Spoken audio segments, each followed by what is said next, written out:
3 až 5 % provízia za čo? Za otváranie dverí na obhliadkach? To vážne? Tak poď ukážem ti, čo vlastne robím.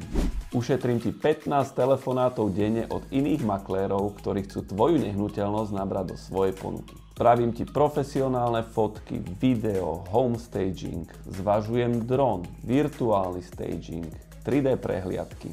Spravím analýzu trhu, stratégiu predaja a určíme cenu tak, aby si nepredal za málo alebo nikdy.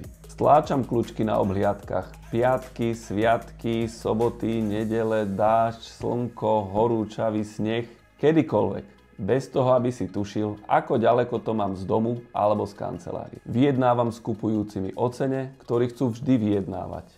A vždy majú na to svoj dôvod, alebo len tak. Zabezpečujem zmluvy, preberacie protokoly, úschovy, kataster, financovanie, znalcov, právnikov.